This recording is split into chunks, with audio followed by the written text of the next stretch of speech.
Hello, welcome to the extra credit assignment for the Coke Project State Machine. To our left, we have our front panel, and to our right, once again, we have our block diagram. In this presentation, we will be looking at the overall architecture, the input handling, the idle while state, the coin states, nickel, dime, quarter, the wrong coin state, the Coke product states, whether it's for Fanta or Coke, and the return change state, among others. To start off with, let us look at the Coke machine state machine flow chart. Here you can see the back and forth flow between the different states of our state machine, whether it's dispensing Coke, dispensing Fanta, whether it's controlling the overall control of the whole system, or it's validating the different types of coins and converting the strings into integers and stuff like that. Down here, I also did a audio subsystem signal flow diagram, which basically for each of the different cases here, we have like Coke vended, dime pressed, quarter pressed. Now, the reason these are saying pressed right here is the original assignment was wanting us to use buttons, but I replaced the buttons with strings on the front panel here, which is just one string that you'd pass in here. And then that replaces the buttons. So now going back to our VI, this right here zoomed out is our entire block diagram of our VI. I'm going to start over on the left side and zoom in here. And we're going to look at our shift registers really quick. All right, so if you can see right here, we have 5 shift registers. First one is running total. Second one is current deposit. The third one is this is our basically our this third shift register determines the flow of the state machine. It tells each case structure which state to run next. Then we have our fourth shift register, which is going to be controlling our change bin, and our fifth one, which is controlling our drink bin door. The next thing that I did here is I had to create some logic. This logic here is outside the main state machine. This converts the strings that are entered here. It converts the strings to integers, which are then evaluated here in this logic here, and then it either outputs an insert coin or invalid coin depending upon the evaluation of the Boolean logic right here, and then it will display that right here in this string right here, the string output display. And we have our user inputs, which are our Coke button, our Fanta button, and our coin return, which the user can press at any time during the operation. I have a time delay for realism. I set it at 5 seconds in order to time the pictorial changes in the graphics and the audio. I had to increase to 5. A more realistic value would be 3.5 seconds, but I had to adjust it to 5 to make everything operate correctly. And there are, because of that, there are some delays in the processing a little bit. We have our audio or invalid coin deposits being right here. And this is for the case where the coin inserted is true, I had to add it up here outside the case structure, the state machine logic, after stuff in the state machine is processed. That information is then used to determine whether or not the coin deposit sound occurs. And I had to use that logic there and not before um, it gets into the state machine logic, in this case structure here, um, because it uses different inputs to determining the case, whether or not it's an invalid coin case or an insert coin case. Um, and then after that, after the inputs from the user, every iteration is determined if they're pressing the quote button or they're pressing the Fanta selected button. And if, depending on which cases here are true or false, all this information is fed into our state machine, whether the coin return button is pressed, and all these blue going in, this is our shift registers going in here. And we're going to start off with looking at actually we're going to start off with our 1 instead of our 0 case. Now our first case here is 1 case, is a zero money case. This is when the machine is initially initialized. If you were to run it just briefly, if you initialize this to default values, then when it first turns on, it's going to run through here really quick because nothing. This is like the idle 0 case where nothing's really happening, or the do nothing case, and it just runs through here, and then it will go to the default case, which is the brains of the state machine, and it will go through each um, it'll go through each of these cases, which is our 25-cent case or 10-cent case or 5-cent case or 0 case or coin return bin case or dispense code case or dispense Fanta case. And if we, just to do a quick example, if you put 5 in here and run it, and then you turn this light bulb on, which is basically, this allows us to do diagnostics called highlight execution. Medium is the speed. Then you're going to see that it will update this and see how it's putting 5 on here. So it's inputting 5 now into the machine, and the way it's determining what to do is it's going through the control structure in the default, which is our main state flow control, and it's evaluating at 5 here, and this is becoming true, and then it's jumping to the case of 5, and it does this for all the other cases. So as you can see, it's going to 5 here, and then it goes back to the control again, and it evaluates the next iteration as it see that it's 5 here, and it put a 2. That means go to the 2 case. So it changes it to 2, and then that outputs to it updates everything. And then it will add 5 to the credit and the current deposit. It shows what it's currently being deposited. It also has I set up where I had it go back to the 0 case every time to show pauses between the inputs of each coin. So it's all automated. So you have to keep clicking over here to each amount that you want to put in, like 5, 10, or 25. It'll automatically do it for you every iteration with a 0 in between. So once we do that, we'll look at some other cases. Let's do, say we wanted to do a coin return now. Hit coin return. It's going to go to the control case again. It's going to detect that I see that very last case there, hit that coin return case, and now it's jumping to the coin return case right now.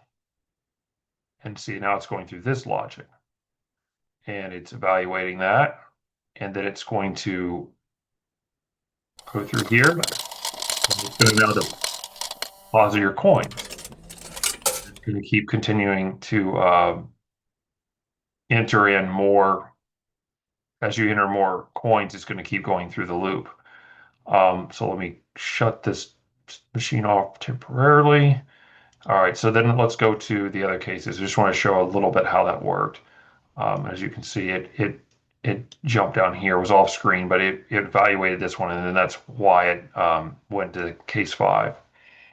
So our first case, of course, which I explained before, which is So when it first the machine starts up, it starts at this place right here. Then from then on, it runs off of this initially, and then goes back to the zero again. Um, each iteration, and then if it has five, if you input the string in here as a five, and it converts it, of course, to an integer, then evaluates that, adds five both to the total running total and the current deposit. It'll add five to it. And if you and then if it's a 10 case, then it adds 10 to both. If it's a 4 case, it adds 25 cents to each. And then if it goes to the fifth case, then this is all the logic handling which doors are closed. There's basically our fin door, which is over here, which has let me show you. This has four different cases, which is VIN door closed, VIN door open and empty, VIN Coke, VIN Fanta, and then this is our closed door or open door, our incorrect currency, basically get rid of it, put it in the change drawer, eject it or whatever, and then our change return. Those four cases. And these numbers here correspond to the pictorial picture, which if you want to know how to find it, to add it to your logic, your front panel, you have to do it through front panel. You right click here, you go to ring and enum, and you use this picture ring right here. And that's what you use for your images. And these values here, which I found in comparison, they determine is value changed. So basically, I added these throughout my logic to prevent duplicates from running repeatedly. But it unless in this case here, if this state it doesn't if it's the same state, then it will only run one time. But if the number changes or if the logic changes from like uh, if it has to change. Like if it was a three in here and it didn't, and it still was three, then it will only let this pass through one time, depending upon if this will become false. And if it isn't false, if it's true, then it's going to go and it's going to pass the information through that's coming in. But if it isn't, then it's going to hit the zero. And then what the zero is going to do, it's going to close the door. So that's what this is what it's doing. Basically, this is just controlling the image for the coin return bin on what it's doing, whether it's open or not. This right here is resetting all the credit and deposit back to zero when and if the coin return is pressed.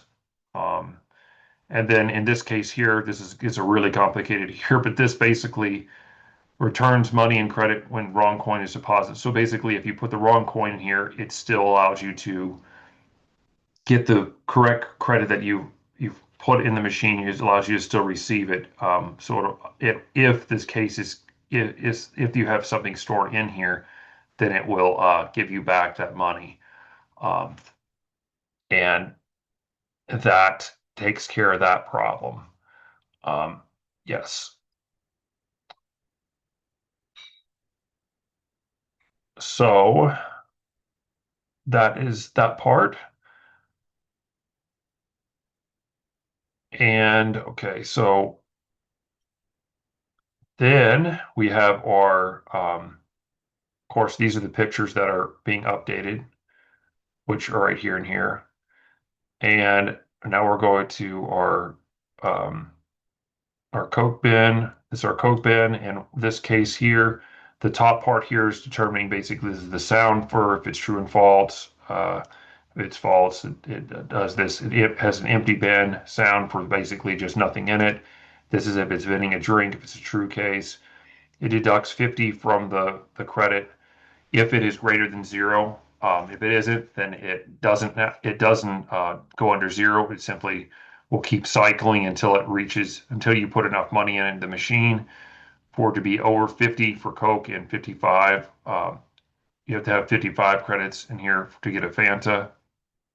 And then depending on that case, then it's going to change also the drink bin pictorial image to correspond with the audio and the credit handling within the machine. So this basically controls all three of those elements. It it fixes the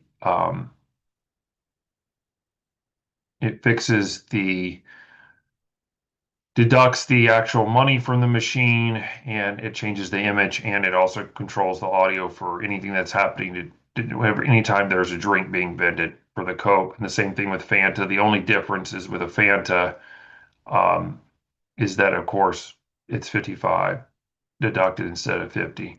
And then this false case, basically this forces the door back closed again for the Fanta or the Coke drawer bin here. It'll shut that drawer. So that's what the zero case is. These are, if it's equal to any other cases, then it's going to close it when it cycles back through again. So that's what that does. Now let me go ahead quickly run the actual machine in the front panel to show you everything real quick in all the different cases. So we're going to run this thing, and we're going to reinitialize this to 0, or initialize the thing to start with. We're going to turn off the highlight execution again. And I'm going to do this first by explaining everything, and then a time with me not talking so you can hear the audio better. So first thing we're going to do is we'll rapidly go through each case, which is 5. First thing is going to be 5.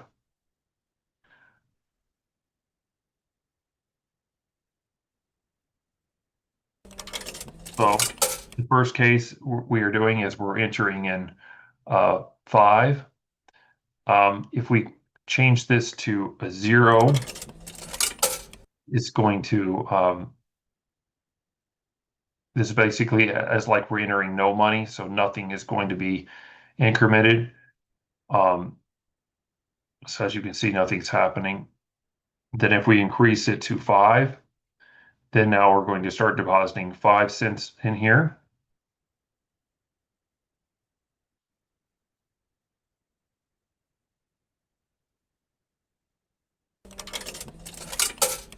And then if we change it to 10, we're going to deposit 10 cents into the machine.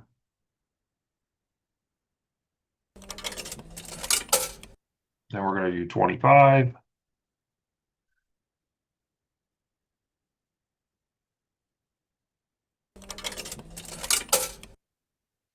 Now we're going to coin return. So now it's going to give us all our money back, clear out the deposit, re-zero the credit, give us all our money. Now we're going to put in 25 now, so we can do this quickly to try to get it back to 50 as fast as possible. And we will showcase that.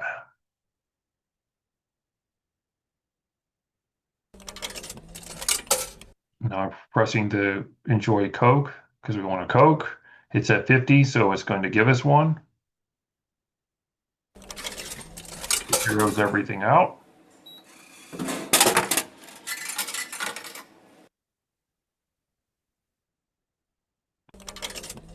And now we're going to let it build past we're going to build it less. Wait, no, we want it less. We want it less now so that when you press the Coke, you still have to wait for it again. So you have to go through another cycle, unfortunately, because you have to time it so that it's not, otherwise I have to zero it out between. But if you hold this in and it's less than 25, then it's just going to open the bin with nothing in it. See? And now we're going to wait for it to increase its money back again. We'd have to get to 55 now.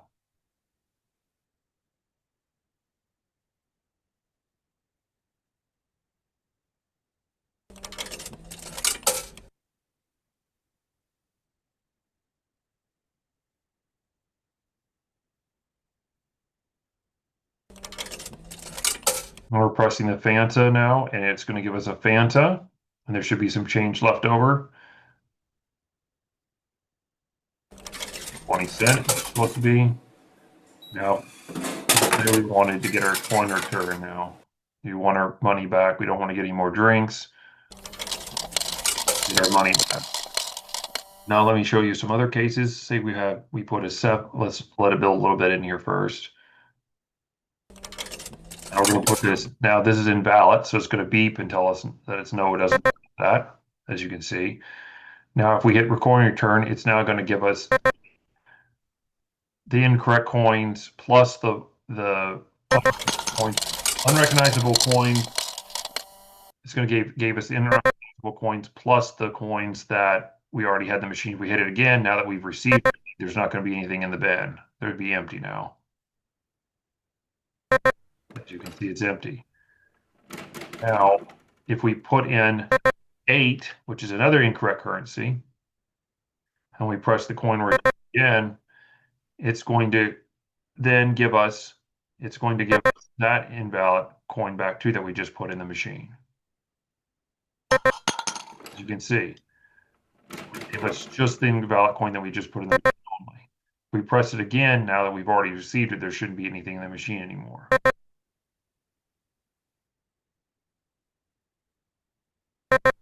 As you can see now, there's nothing in the machine anymore. Now, if you put in the exact same string again and enter it again, because there hasn't been any change in the machine logic at all, it's going to evaluate this as if it never changed. So there, it still sees this as being the same instance, so there hasn't been a change at all. So if you do this, now it's going to be an empty bin and not with no coins in it at all. It'll just be an empty bin.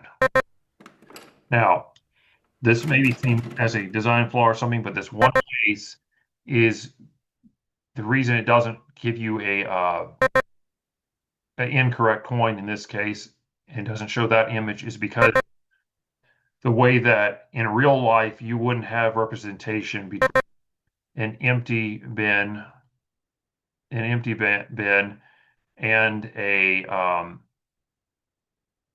coin bin and a change bin and all that stuff. You wouldn't have all these. You would only have an empty bin for any case of a coin return. It would just go into that case. But since we were pictorial representing the different cases, that's why there's this one weird case where if you deposit the exact same coin twice, it doesn't see any change occurring from an 8 and an 8 or 7 or whatever you use. If you use the same incorrect thing twice, it's just going to do it. It's going to do an empty bin for that instead of showing that unless the value changes, then the first time it'll follow the correct sequence of incorrect coins and then an empty bin when you click the coin return a second time. So there is no flaw in the actual machine itself, the VI, or in the logic design, but simply the virtualization of a real machine. It would be impossible to create something that can recognize a state prior to what's being put in the machine, because there isn't any way for me to add prior memory to the state machine in that it hasn't changed at all. It can detect a single memory change, like for instance, if as soon as you change the external memory that's coming into it, it has no way of evaluating that. It can evaluate the prior state, one prior state, but if the state has not changed at all and you input the same thing again, it doesn't recognize that you've put in a new value. It still sees the value as being the same, as no changes occurred at all. And that's why it has that. That's why it's working like. But everything is working correctly as it's supposed to. And so that is my entire machine, my Coke project. And the last thing is I could go through everything really quickly one more time without talking, so you can hear everything, and that will be it. So let me just do that really fast. And of course, I'll stop the machine at the end so you can see that that works.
Okay, now that we have gone through all the cases, we'll hit stop. Doesn't really matter, but we'll stop the machine now. And there we go. And stops. There we go. Okay, so as you can saw that during that demonstration, there was that one brief time where there was 25 cents. The reason that that occurred is because in the processing itself of the when it's going through the logic, if the processing of the 25 cents, 10 cents, or invalid coin is still ongoing before it switches to the next value in the deposit, then it's going to complete that operation before it updates with a new value. The way that you could avoid this is that each time before you put something in here, what you would have to do is you would have to like enter and say 5, and you would enter your value or whatever. Then what you would have to do is before you switch to your next state, you would have to put a 0 in, let it run for one cycle, and then put in your next state like 10, or I mean whatever you want to put in for your deposit or invalid coin or whatever. And if you did that, then it would clear it out and it would catch up so that it's not incrementing. That's the reason why I put the zeros between each state is to try to avoid some of the delay, some of the post processing that's occurring inside the machine. However, if you wanted to avoid it completely, all you simply have to do is put zeros between each of your inputs, or after you put the input in, you hit 5 or whatever, hit enter, let that run, and then immediately afterward, after as soon as it's processed, put 0 in. And that's the best way that you can do it with using strings instead of a button. Um, but overall, everything works as intended, and I'm happy the way it came out. And I hope you enjoyed this LabVIEW demonstration of the Coke State machine. Thank you again.